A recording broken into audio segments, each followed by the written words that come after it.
Good morning, everybody. Today is Friday. Yay, it's Friday, July 10th, 2015. And this is Before the First Cup with Jules here on UCY.TV. I can't believe we made it again to Friday. These weeks get longer and longer, but wow, it seems like they come faster and faster at the exact same time. It is 68 degrees and sunny here in upstate New York, and it looks like it's going to be an awesome weekend for once. No more rain. So where do we leave off yesterday? It's been a long week. We spent a lot of time looking at being manipulated via our brain chemicals, most notably dopamine and all of the reactions that dopamine can cause. Typically, it is an addictive area of the brain, and the more production of dopamine you have, the more addicted you become to something. It is also the part of the brain we discovered that is larger when you have somebody with a psychopathic disorder, and these devices, the fast food, we discovered the music, drugs, addictive substances are all, video games are all causing this addiction to dopamine. We also found that our devices, while this is all going on, our devices are causing us to lose our cognitive abilities and our abilities to remember. So, we ended the show looking at DARPA inserting fibers and remote controls into people to what? To control being able to release different chemicals to elicit different reactions. They had talked about adrenaline, especially in soldiers, or to be able to get rid of fear. And that's something that they've been experimenting with for quite a while now in regards to PTSD. Well, let's take a look at a few other things. Here's a story that I found yesterday just to go along like this mad science gone mad. So we're going to have remote control brain chemicals, but also check this out. We've talked about a complete lack of morals. And again, that was something else we found with dopamine. Dopamine producing, boosting antidepressants in an experiment caused people to want to harm for financial reward, which was lovely. And we have all these ethical questions now that are going on. As we have a society that is addicted to dopamine, we see that we are losing any type of moral and ethical backbone. It's anything goes. Mad science gone mad. We'll do anything for $1. And I really think that that is the main cause. Well, thank goodness, because it looks like, at least in hand and face transplants, they've gotten a modicum of ethics. Says recently, as I listened to a Chicago morning talk radio station, the hosts, Eric and Kathy, asked listeners, whose head would you like to have? And remember, we looked at that story as well. That's the Italian scientist that is talking about doing a head transplant. And he found now the individual was a Russian man who had some severe disability, who's now stepped right up. Remember, I told you, this mad science gone mad is always going to prey upon the desperate and the dying, the ones that have no chance unless they do this. And, if you put yourself into those shoes, it's a pretty difficult question to ask yourself what you would do. I am so leaning toward, I do not want to become Borg. And that was actually, I missed what we called the show yesterday. Hold on, we're going to back up. The name of the show yesterday was Dopamine Addiction, Death of Biology, DARPA, and Us as Borg. And I don't want to become Borg. I really do not want to become Borg, not part of the collective, not under the one world order, thinking all the same thing and having ethical dilemmas that then we have knee-jerk reactions to. I mean, I don't know if you guys saw this. Here, we're gonna backtrack for 1 second. Talking about ethical dilemmas, right? So we have had this society, apparently, that is just so ultra sensitive to things that it causes big ruckuses, right? We had this broken logic. We did a couple shows about that last week or the week before in regards to the shooting in the black church that all of a sudden somehow became a whole entire issue about the Confederate flag. And now we had to take Confederate flags down everywhere because, oh my God, there's a painful history behind it and it's racist. But what? I mean, honestly, if you look into the history of the Civil War, There was a lot more to the Civil War than racism and slavery. There was a lot to do with economics, with the South being prosperous, with the North saying, hey, you're making money using slave labor and we don't like that. And the South not backing down. And so the North said, screw you, because I'm going to emancipate your slaves. And what are you going to do about it? It wasn't that he was any way, shape, or form the great emancipator. He was trying to screw the South. There's also the history behind it. The fact that it was a part of our history as a country. And it's become supposedly 1984 on steroids. I mean, I can't even just get over this revisionism that's happening right now. And the fact that nobody's reading books anymore and everything's going electronic. All of a sudden, we're seeing history being erased. Well, erased. But wait, let me just get to a story that's even worse than the whole flag issue. Complete, full-on retard. Get this. Memphis, Tennessee voters, or Memphis, Tennessee, so I don't know if it was the voters, whoever voted, votes to exhume the body of Confederate general buried in City Park. Yes, they are going to exhume the body of a general, remove his statue, and wait, what's even worse is they're digging up the body of his wife as well. Now, I don't know what you think about this. I mean, like you guys know, I'm all for one and one for all. The Confederate flag doesn't mean anything more to me than the fact that we had a war.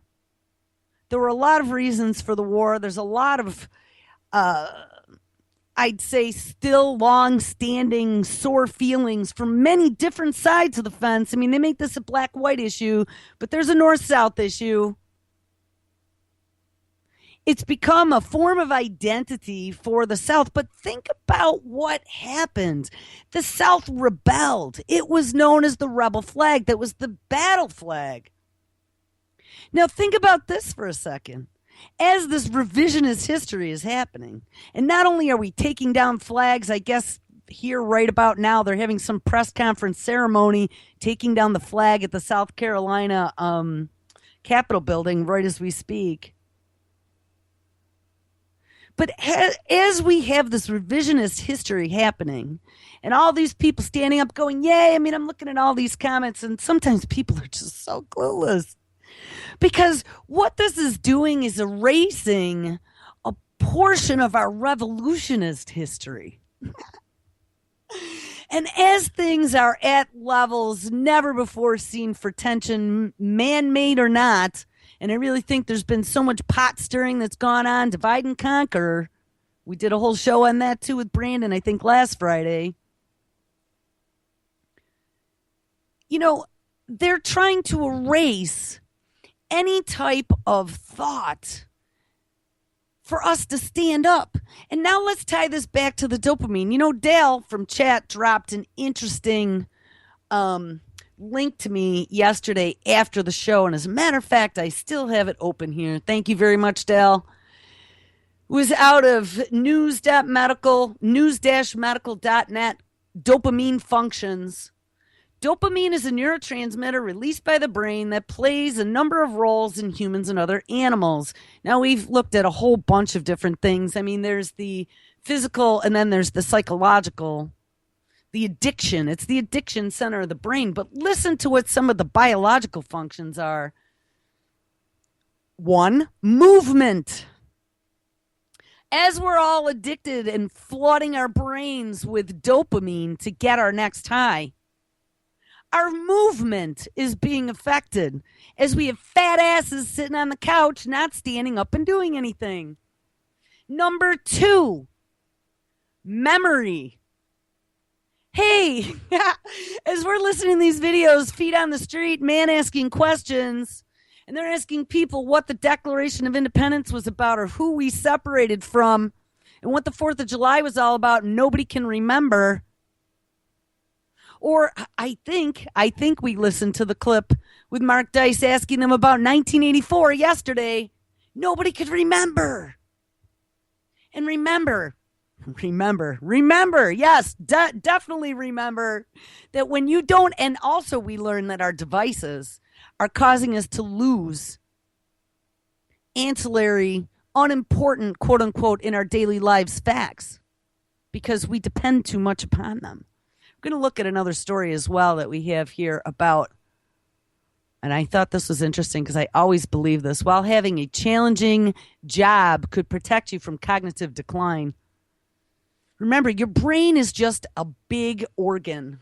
It's a big muscle, just like any other muscle. And if you don't exercise it, it gets flabby. All right. So anyway, let me get back before I hit too many things without looking at anything in particular. Let me get back to this exhumation because I can't even believe this. Oh, wait. Movement, memory. Number 3, pleasurable reward. That's another dopamine function. Number 4, behavior and cognition. Number 5, attention. Number 6, inhibition of prolactin production. Number 7, sleep. Number 8, mood. And number 9, dopamine has a function in learning. Talk about a great target to take down the American public. Abnormal dopamine levels cause, of course, all kinds of addictions.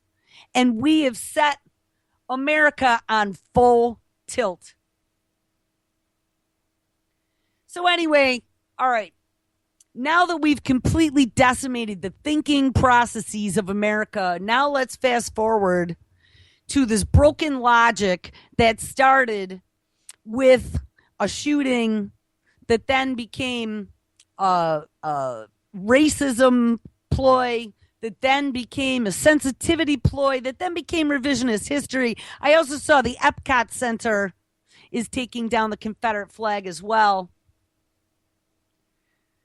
So in Memphis, Tennessee, they now have voted to start exhuming bodies. It says Memphis, Tennessee city leaders unanimously voted on Tuesday night to exhume the body of Nathan Bedford Forrest, a Confederate general, as well as, and he is a KKK leader, former, who is buried in the city's Health Sciences Park, and move him to a private cemetery.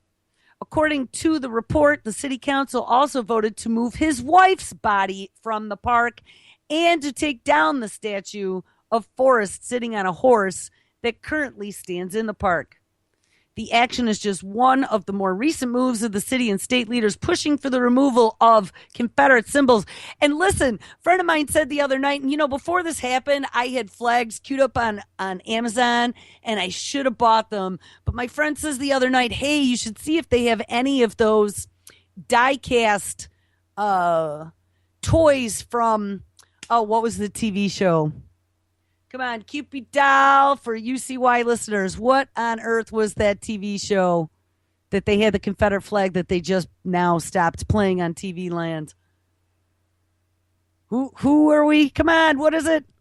Oh, guys, it's Friday. I'm like so brain dead by now, and I still have all the shows to come for the weekend. Whatever. You know the show I'm talking about, 1970s show where they had the General Lee car. And they now ban it from television. But my friend said to me, why don't you go out on eBay or Amazon and see what they're going for? So I found a place that was still selling the General Lee cars for $22 in the full die-cast metal. I go out there. Of course, they are all gone. There were 5 sets. And I was like, shit, we should buy all 5. Dukes of Hazzard, thank you, Anon. I said we should buy all 5 for $22. And, of course, they were all gone. And I clicked back, and there's other resellers selling the same car. They were selling for $190 a piece. I'm telling you guys, this is just so ridiculous.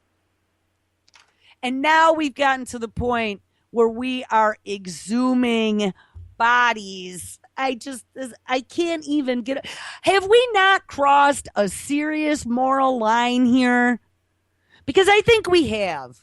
If you were buried someplace, what if it was you or your grandmother? You were buried someplace, and maybe, or your grandfather. Your grandfather was a member of the Knights of Columbus, or a member of the VFW.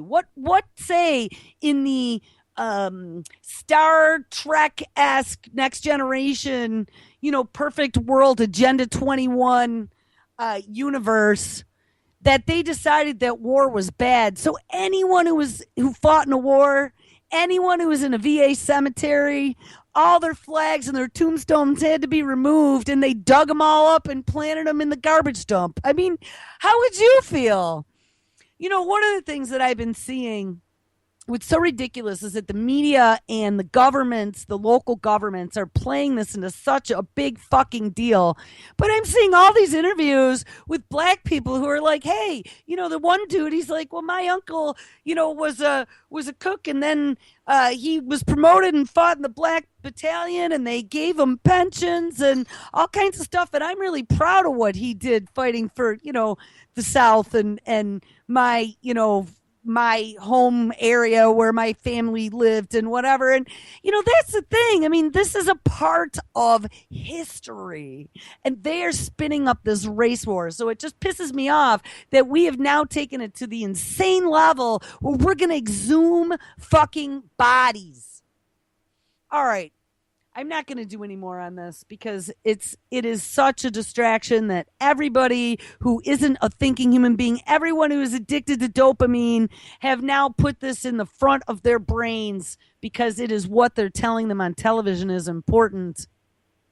But thank goodness that someone has ethics, because here's the one story I wanted to get back to. Face and hand transplants raise ethical questions for living donors. Now, I don't know about you, but I'm not going to line up for being a living donor for a face or hand transplant. Says anyway, these Chicago Morning Talk radio show hosts, Eric and Kathy, had asked listeners, whose head would you like to have, in response to the news that a Russian man was contemplating a head transplant. Callers answered with famous people like Sandra Bullock or Ryan Reynolds. Oh, how disgusting. While the grotesque and fanciful concept of head transplantation is compelling, other new real forms of organ transplantation like face, hand, and even uterus are becoming more ordinary. I didn't know about uterus transplants. This new kind of organ transplants are called vascularized composite allografts, or VCAs. And while they could be life-enhancing for people with congenital malformations or those who lost body parts through trauma or war, there are many unknowns. I remember, actually, the very first face transplant was that woman who got gored by a pet gorilla, I believe, that one of her friends had, and it mangled her pretty bad. And she was the very first one that I remember, but I didn't know they've been doing these now to the point where they actually have a short, fancy name for them. It says, while they could be life-enhancing for people, blah, blah, blah. Thus, as someone who researches ethical issues in organ transplantation, and like I would say, mad science gone mad, because organ transplantation is so old school, but I mean, hands and faces are a little bit newer. But once we get to some of the crazy, like, switch flipping in RNA and DNA, I would say we've kind of crossed another line. Our ethics are out a window. Says, I've been grappling with the ethics of VCAs, which are in need of greater oversight, and so is everything in science today. Here are some of the facts. While the Department of Health and Human Services decided in 2014 that VCAs should be overseen and allocated just like any other organ, the Organ Procurement and Transplant Network and United Network for Organ Sharing, the organization overseeing the National Organ Transplant Allocation System, it also implicitly allowed living people to donate VCA tissues. That means, like, alive people, we're going to cut off your hand or your face and give it to somebody else. But patients seeking a VCA transplant only have to wait days or weeks to receive one from a deceased donor. The VCAs don't biologically at least save lives. So there isn't much justification for donations from the living, except that it does increase the pool of donors who might be needed in urgent cases. Otherwise, alternatives are limited. For example, for those who would like a new uterus, they could seek a deceased donor uterus or a surrogate mother. Oh, my God. Is anyone thinking Frankenstein? Because I know I am. Taking heads. Did you ever see that one Mystery Science Theater with the head that wouldn't die in the freaking plate of liquid? Oh my God. Are you going to have a hand and a face donor section on the back of your license now? Check the organ donor section. It has the write-in and you put face and hands. Oh my God. When should living people donate? It asks. Well, without a clear policy in place about living VCA donation, one might ask, they do, could I donate my hand to my brother who came back to Iraq without one? What? But then you'd only have one hand, buddy. Oh my God. I think he's a victim of high fructose corn syrup. We're going to look at that too, how sugar makes you stupid. To quickly clarify these questions and set limits on the kinds of VCAs that living people may donate, the United Network for Organ Sharing asked its VCA Living Donor and Ethics Committee experts, including me, not me, the guy writing the story, to develop guidance for transplant centers on how to evaluate and obtain informed consent from people coming forward to become a living CVA donor. Last month, the United Network for Organ Sharing Board of Directors approved the proposed guidelines. These guidelines say that living donations are not ethically permissible for VCAs like hands and faces that would generate dysfunction in the donor. However, living donors of abdominal walls, long bone, uterus, and other tissues may be considered in cases of urgent need for tissues. Oh my God. Could you imagine being alive and, I don't know, being on a breathing apparatus to keep you alive so they can start dissecting you to use you for body parts? Who in their right mind, no matter how much you want to give back to humanity, who in their right freaking mind would sign up for that shit? Because I know I'm not going to be in line ever. Kind of like eyeball donation. I mean, I always kind of had this thought that if there ever was such a thing as reincarnation and you start giving body parts away, does that mean you come back without those? You know, and just on the off 0.0000001% chance that I was correct in that, I think I'm keeping them all if I can.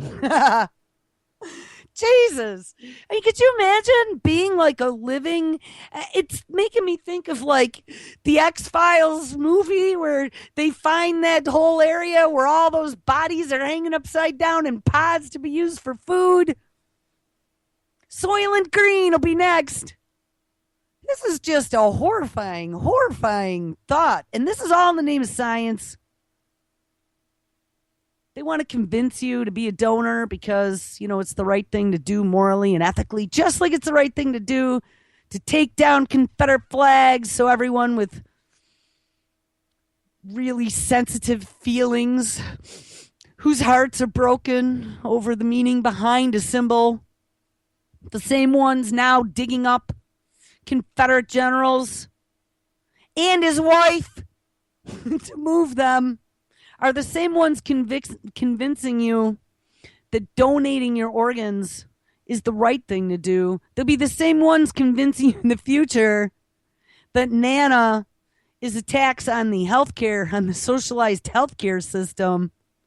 So it's her time to go to make room and resources for the younger generation. I mean, look at this psyop. Get rid of individualism and become part of the Borg. Become part of the collective, and that's the story we're going to end the show on. There is a horrifying experiment going on that is our worst nightmares, like ever. I ran across it right after the show finished yesterday. It always happens like that. So we're going to end the show on that and the week. All right, back to this living body part donor.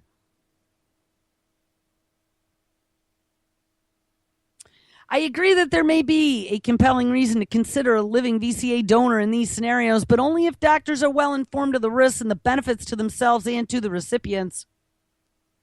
What are the risks and benefits to both the donors and the recipients?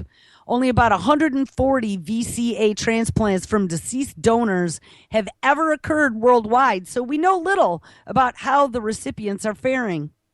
Recent studies of hand, upper extremity, and face transplant recipients worldwide found that the function and quality of life improved, although there are ethical concerns over exposing otherwise healthy individuals to adverse effects of lifelong anti-rejection medicine, which is also necessary to prevent the body from rejecting the tissue.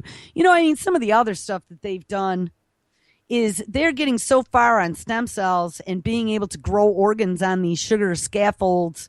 And I saw now that they've been able to take just skin cells. Remember in the old days, it used to be from embryonic cells. Back in the days of Reagan, even when President Reagan was in office, they had banned all that and all the research went overseas. But they don't need embryonic stem cells anymore. They can literally turn them back into whatever those beginning cells are called. They can turn into anything right from your skin. Trust me, they've come a long way, and they're able to remote control freaking injecting or producing brain chemicals, for God's sakes.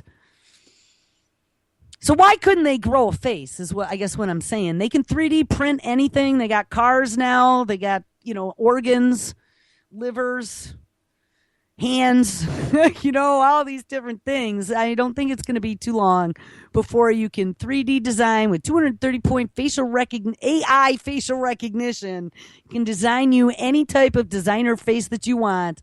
Have it 3D printed with those skin cells that they're using, with your own skin cells made of your own stem cells, so you don't have to deal with anti-rejection drugs, and slip it on like a fucking mask. Dun, dun, dun, dun, dun, dun, dun, dun. Oh, what was that movie with the remake? Tom Cruise. Didn't he have the face mask where you could slip on and off? But these would be like living masks. I think that may already be being done somewhere in the spy world. Changing identities. And you know how important that's going to be someday, too, when you're doing facial recognition to access the network, which it'll become once the FCC and the globalists all take it over and all the economic systems collapse. So we're all electronic and we have to authenticate ourselves looking into our mobile device camera using our iris print and our 230-point facial recognition. You won't be able to hide from anything or from anybody. If you had 5 or 6 different identities, though, with different printed faces that you could swap on and off, you might be able to get around the system. I don't know, hackers out there, find a way to print faces or at least face masks. All right, anyway, it'll be a great underground little business, I'm sure. If we look at living kidney and liver donors, we do just fine after donating, but others have experienced bad outcomes post-donation. For example, in living donors' accounts of their experiences with donation, some experienced greater pain than expected, post-traumatic stress disorder, and did not feel well taken care of by the healthcare system, despite having performed this generous act.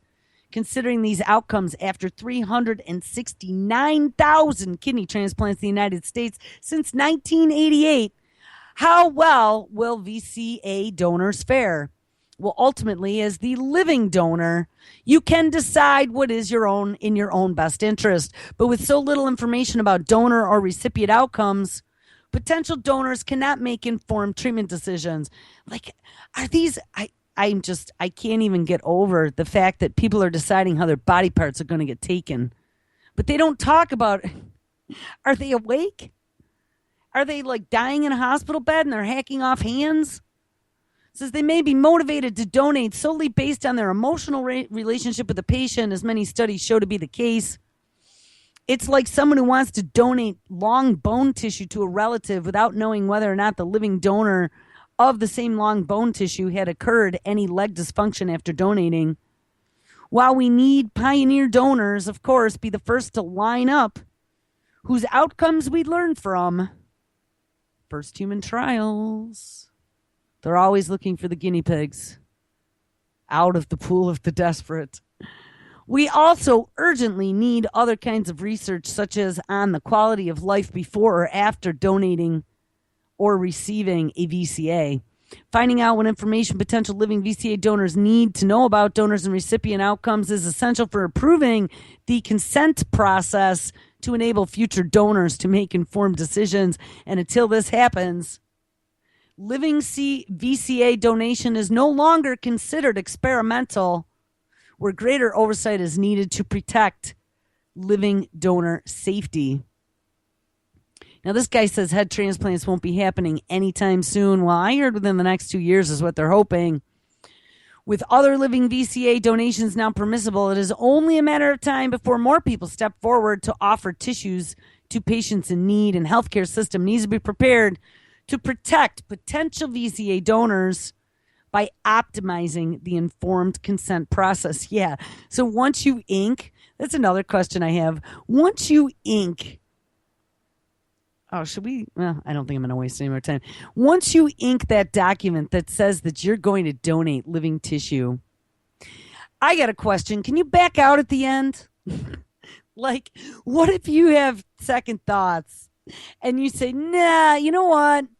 You guys are walking in here with a bone saw, and I'm not liking the looks of that much at all, and I've decided that I'm not going to go along with that. Are you legally obligated? Does anybody know? Because I would really think that that would be something for some further research as well, because that would be insane if you were legally obligated.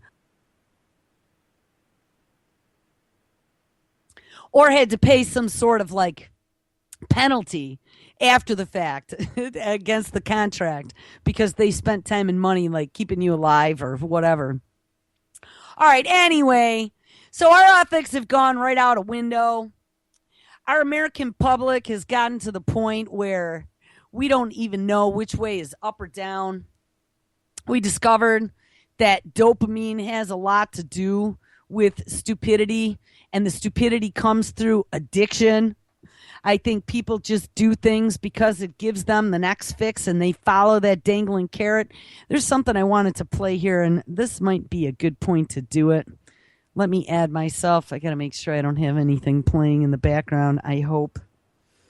Hold on. All right. I'm hoping. Da, da, da, da, da, da, da, da, da, da, da. All right, here we go. I don't know. I've had a little bit of trouble this morning bouncing between two computers, so excuse me if I've seemed a little bit scattered. One works and then it doesn't, so I've been doing both machines. Okay, here we go. To show just how people are manipulated by the dangling carrot, and we learned that high fructose corn syrup was one of those substances that causes dopamine production. So high fructose corn syrup is in just about everything we eat, any type of processed food. It is also in chocolate, or at least some chocolate. This happens to be, I think it's a Hershey's chocolate bar. Wait till you check out this new Feet on the Street video, because I really couldn't believe it. /Mark Dice. Hit me up on Facebook. And hold on, we got to move it to the beginning and remembered where I was. Here we go. People, I'll let you hear it. It's your lucky day today. You win a free 10-ounce silver bar, pure silver bullion, or a free Hershey's king-size chocolate bar. Take this one. You'll take the chocolate bar. Who needs a 10-ounce bar of silver? Right? Have a good day. It's your choice. A free 10-ounce bar of silver bullion or a free king-size Hershey bar. I think I'll take the Hershey bar. Go ahead. It's your lucky day. Just fresh out of the refrigerator. Thank you. Thank you very much. Who needs a 10-ounce bar of silver when you can have a good, delicious bar of chocolate, right? Yeah, exactly. Okay. All right, thank you. Thank you. You'd rather have the Hershey bar than the silver bar? Yes, I would. Oh, you would? Okay. Yeah, the Hershey bar, you just can't eat the silver bar. Yeah, that's right. You can't eat the silver. What are you going to do with a 10-ounce bar of silver, right? Which one do you want? Probably the chocolate, because I'm a girl and it's been a cranky day. Okay, it's yours. Eat it quick because it's getting hot out here. Fine. Just offering people a free Hershey bar today or a free silver bar. Which one would you prefer? Silver. I'll take the... Who needs a silver bar? Lucky day today, a free chilled Hershey bar straight out of the fridge, or this bar of silver. It's 10 ounces. What are you guys doing? Which one do you want? Well, I don't have any way to do anything with the silver. Okay, so you prefer the Hershey bar? Yeah, but is it real? Yes. Just straight out of the fridge. Doesn't seem real. The Hershey bar doesn't seem real. I gotta stop here. Thank you very much to Joe Friday, by the way, for this video. I missed this upload. The silver bar is worth approximately $150, mind you. And did you hear what this woman just asked? It doesn't look real. She doesn't say the silver doesn't look real. She said the Hershey bar doesn't look real. I mean, guys, we are so doomed. This is what dopamine, I'm telling you. And I mean, money can be a dangling carrot too, but these people aren't putting two and two together. We are brain dead. The American public is absolutely brain dead. All right, we're going to play a little bit more. We could go into this coin shop. We could verify the silver bar is real. No, that's all right. It's real. I always take chocolate. Always take chocolate. Enjoy. Thank you. You're a winner today. We're offering a free Hershey bar right out of the fridge. Okay. Or a free silver bar. It's 10 ounces. It's a little tarnished. Which one do you want? I don't know. Chocolate bar. Go ahead. All right. It's yours. You're a winner. Thank you. You're welcome. Have a good day. You're a winner. What am It's I winning? you win either a free 10-ounce bar of tarnished old silver bullion or this Hershey bar just out of the fridge. What is it? What's gonna happen? Which one do you want? The candy. Go ahead. It's yours. All right. We got another winner. The Hershey bar giveaway. Thank you. Thanks for watching. I don't know. I mean, when I see these things, and I will guarantee you that if any of us went out into public, and I mean, everybody, if you got a cell phone, there's got to be some sort of audio recording on there. Start asking questions, because I will guarantee you every single one of us are going to come upon people that are as clueless as some of the people in these videos. And all my point is, by showing these or listening to these videos, is the fact that the American public does not have any type of thinking ability left. There's no 2 and 2 equals 4. There's no connect dot A to dot B. Nobody's doing critical thinking anywhere. Now, here's a story, too, that came out of Dr. Mercola, July 8th, 2015. Eating sugar makes you stupid. Says compelling research shows that your brain has some great plasticity, which you can control through your diet and lifestyle choices. Unfortunately, the American public has been so grossly brainwashed by the sugar and processed food industries into believing that sugar is perfectly reasonable nutrient that belongs in a healthy diet. And of course, like we saw, sugar and high fructose corn syrup stimulate that addictive portion of the brain that produces the dopamine. A piece of fruit or even a treat like ice cream isn't going to cause you too much trouble, provided it is truly just that, a treat, and not something you overindulge in. But most Americans, however, are overindulging, yes, because we become addicted to it. And that is just putting it mildly. And also to the fatty foods. Most Americans consume 1/3 of a pound of sugar per day, half of which is processed fructose. Ding, ding. Other statistics found in Dr. Richard Johnson's book, The Sugar Fix, suggests that about 50% of Americans consume as much as half a pound, more than 225 grams of sugar a day. Talk surrounding excess sugar consumption is often centered around obesity, to which it does contribute. However, this is an issue far more than weight gain alone. When you consume too much sugar, it leads to serious imbalances in your body, including microbial changes. And yeah, you got to remember the gut bacteria as well, that have far-reaching effects on your health. Obesity, type 2 diabetes, and even heart disease are commonly known to be caused in part by a poor diet with excess sugar, including fructose. But brain troubles, these too are strongly linked to eating sugar But unbeknownst to many Americans, in a study in mice published in the journal Neuroscience, it revealed that a high sugar diet leads to changes in the gut bacteria, ding ding, that were in turn related to significant loss in the cognitive flexibility, which is a measure of your brain's ability to adapt to changing situations. Maybe that is a reason for this cognitive dissonance that we have so prevalent in our civilization. Nobody wants to hear the new or the real facts because they're living in their own little world that makes them happy. Impairments in both long and short-term memory were also noted, and we also noted memory problems with the dopamine as well. After 4 weeks of consuming excess amounts of sugar, the mice performed poorly on various tests related to mental and physical function when compared to mice fed a normal diet. Further, an analysis of the mice microbiome revealed an imbalance of bacteria in the gut of the high sugar mice directly correlated with their poor performance on tests of cognitive flexibility. Kathy Magnuson, a professor of OSU College of Veterinary Medicine and principal investigator with the Linus Pauling Institute, said in an Oregon State University news release, quote, "It is increasingly clear that our gut bacteria or microbiota can communicate with the human brain," and we did a whole bunch of shows on that.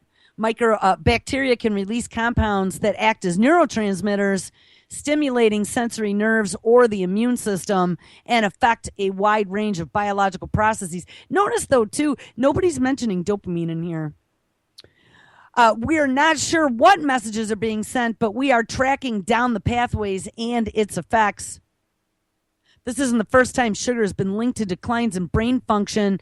In 2012, researchers investigated the effects of high fructose corn syrup, and I remember reading this study. In high fructose syrup, similar to high fructose corn syrup, a cheap sweetener 6 times sweeter than sugarcane, which is used in many soft drinks, processed foods, condiments, and even some baby foods. The team sought to study the effects of a steady intake of the super processed concentrated form of fructose. They fed rats a fructose solution as drinking water for 6 weeks and then tested their ability to remember their way out of a maze. The rats fed fructose syrup showed significant impairment in their cognitive abilities. Guys, I mean, listen to this. And we know what the Western diet consists of. It's sugar, sugar, and more sugar, and it is in all of our foods. I mean, it's even in freaking ketchup, if you can believe it.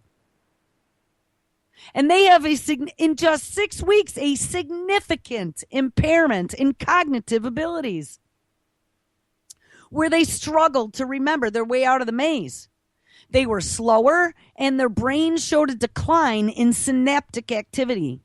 Their brain cells had trouble signaling each other, disrupting the rat's ability to think clearly and recall the route that they had learned just 6 weeks earlier. Additionally, the fructose-fed rats showed signs of resistance to insulin, a hormone that controls your blood sugar and synaptic function in your brain. Because insulin is able to pass through the blood-brain barrier, it can trigger neurological processes that are important for learning and memory. So again, another substance related to learning and memory as well, just like the dopamine. Consuming large amounts of fructose, and maybe, I mean, I'm really thinking that dopamine is a big key here in all these processes. I really do. Consuming large amounts of fructose may block insulin's ability to regulate how your brain cells store and use sugar for energy needed to fuel thoughts and emotions. And we have all these people with these overreacting emotions. We can't have our feelings hurt ever. In school, they teach them there are no losers and everybody gets a trophy, Johnny. That really bothers me. Kids need to learn how to lose. Kids need to learn how to be made fun of and to even cry and feel bad. Adults need to learn how to feel the loss of a boyfriend or a pet without having to take levodopa to feed their dopamine fix. And this is just, we have become the society of lab rats, and they figured it out. They know how to manipulate it all. I still blame a lot of this on Edward Bernays, the consumables, the consumeristic society, and the dangling carrot. And they have known how to play us like a fiddle. And we just bought into all of it through the convenience. I was digging into that dopamine project, some of the other stories last night, and there was a whole article on the addiction to convenience. And we absolutely do. This 21st century America, we are all addicted to our conveniences, not just our devices, but everything has to be easy. Everything has to be quick and not messy. Push a button and make it happen. Nobody knows how to get their hands dirty anymore, or work hard, or sweat. All right. And sweating's important because it gets all the toxins out of your system. So they've just broken all of biology, is what they've done. Anyway, consuming large amounts of fructose may block the insulin's ability to I read that already. In this case, the second group of rats was given omega-3 fats in the form of flaxseed oil and DHA, in addition to the high fructose diet.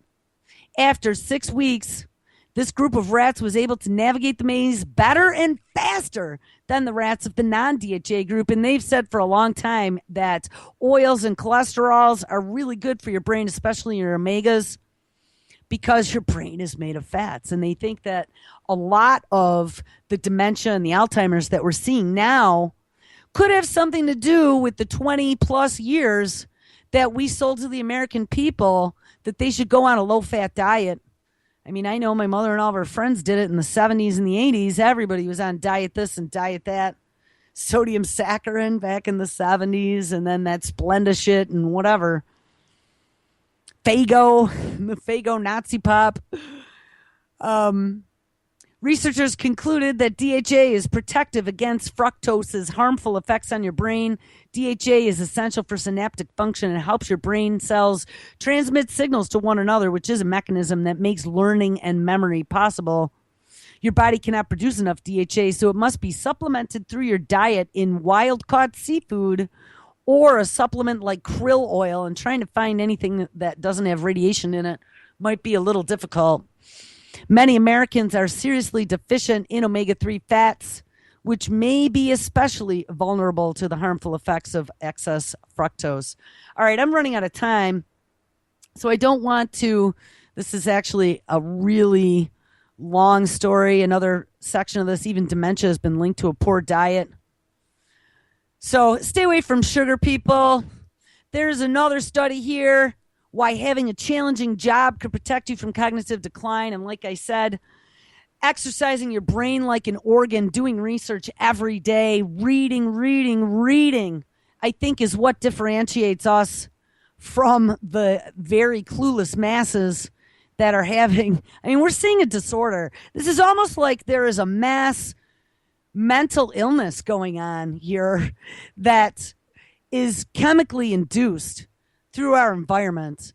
And chemically, I mean, I used to think that it was the upbringing, but it's the upbringing coupled with the devices and the environment that's causing this chemical reaction within the body that's making us stupid, that's making us unable to think, unable to reason, unable to have any logic anymore. I mean, honestly, guys, I cannot believe that they are digging up bodies now in the name of being politically correct. How insane is that? Here, wait, let's get to one more story about your lifestyle choices, because I thought this one was interesting as well. You know, we talked about the dopamine reaction in the body by eating sugars. But wait, this is the one story that's on two computers I've tried to make it come up. And I'm getting that DNS probe not found. So one more try. Going. I did read it last night. But basically what it talked about, I guess we're not going to be able to get there. Basically what it talked about, and I did have a little section cut out, healthy diet and lifestyle choices may, and here we go, it came up. Healthy diet and lifestyle choices may actually reprogram your brain, according to a new study. And this is exactly what we've been saying. It's been programmed with the dopamine addiction, and now we can deprogram it. After 6 months of weight loss programming, the reward center of the brain has changed significantly in the experiment group, specifically in the areas associated with learning and ding, ding, ding addiction. It's pretty amazing. Perhaps it's no surprise that scientists have finally demonstrated what many of us have already intuitively discovered. By making conscious lifestyle choices, it is possible to retrain your brain to crave healthy foods instead of fatty foods. And you know, there was one other headline that I found this morning. It was a study in Bloomberg out of 2011. Fatty foods are as addictive as cocaine, shows a growing body of scientific evidence. And of course, we know now why it's as addictive, because it works on the dopamine centers. And cocaine is one of the substances that also works on that center. It's just amazing how all this connects together. It says, even though we are conditioned to love and even rely upon the fat-filled sugar and carb overload we experience from many unhealthy foods, we are not intrinsically bound to the cycle. It is possible to alter the brain's reaction to unhealthy foods through changes in diet and education, according to a new study published in Monday's Nutrition and Diabetes. According to the study's co-contributor, Susan Roberts, PhD, quote, we do not start out in life loving French fries. This conditioning happens over time in response to eating repeatedly what is out there in the toxic food environment. Scientists have long theorized that over a lifetime of eating these toxic foods, we form unhealthy food addiction circuits in the brain. There we go. That are difficult to reverse or break, leading to a lifetime of junk food cravings and long-term consequences like sickness and obesity. Guys, and I mean, this even ties into the GMOs and this Western decline of physical conditions that we end up with. This is all the same mechanism, every single part of this. So your key to start becoming free is to absolutely change your diet, people. Your diet is the number one first step. Get off of anything boxed and processed. Start eating lots and lots and lots of greens. Grow your own garden. We've known it instinctively, like you said, but now the proof is in the pudding, if they say that. God, there's two more things I want to hit, and I only have about 3 or 4 minutes left. I think we need to hit the disturbing story, and we'll have to save the other ones for Monday. This is out of Machines Like Us. This is one of those transhumanist publications that I read. Not really transhumanist, but they talk about a lot of stuff like that. MachinesLikeUs.com, July 9th, 2015. Monkey Brain Net. And guys, this is probably the most disturbing story yet I have ever read. Monkey Brain Net, quote unquote, raises prospects of human brain-to-brain connection. In 2 separate experiments, scientists have formed a network from the brains of monkeys and rats, allowing them to cooperate and to learn as a super brain. This is like making a cloud full of brains. This is freaking Ray Kurzweil's wet dream. Scientists have linked together the brains of 3 monkeys, allowing the animals to join forces and control an avatar arm in research that raises the prospect of direct brain-to-brain interfaces in humans. In a second experiment, the brains of 4 rats were wired together in a brain net, enabling the rodents to synchronize their neural activity and collaboratively solve a simple weather forecasting problem that individual rats struggled to complete. The experiments, which have echoes of the Borg. Oh my God, that was my first thought. A sinister alien collective in Star Trek, challenge the notions that our minds will always be ultimately isolated from those of others. And you guys, I mean, when I titled the show this yesterday, I had not seen the story. Miguel Nicolelis of Duke University, behind the work, has previously pioneered development of machine-brain interfaces that could allow amputees and paralyzed people to directly control prosthetic limbs and exoskeletons. His latest advances have clinical benefits in brain rehab, he predicts, and could also pave the way for organic computers. Collectives of animal brains linked together to solve problems. Essentially, we have created a superbrain, he said. A collective of brains created from 3 monkey brains. No one has ever done that before. You guys, tell me if we have not crossed the line on just so many fronts. I think that's going to be part of the title of today's episode, Crossing That Moral Line Forever. I mean, we have done it. We're digging up freaking bodies because somebody's feelings were hurt. We're cutting off arms and faces, and we're trying to decide, man, thank goodness we decided that it had to be done after people were dead. And now we're connecting brains of living creatures together in a Borg collective to become living super brains. Just looking, there's way more to the story. It says in a second paper published, the scientists directly linked the brains of rats together via 2-way electrical connections that allowed the scientists to both deliver stimulus to neurons and read out electrical activity. I wonder if this has anything to do with the DARPA experiment we were reading about yesterday. In one experiment, an electrical impulse was delivered to the brain of one rat, and the other rats learned to synchronize their brain activity, mimicking the first rat's brain response. In a sense, they were experiencing what the first rat felt secondhand. In another demonstration, pulses of stimulation that increased or decreased were delivered to the brains of individual rats, raising their temperature and barometric pressure information.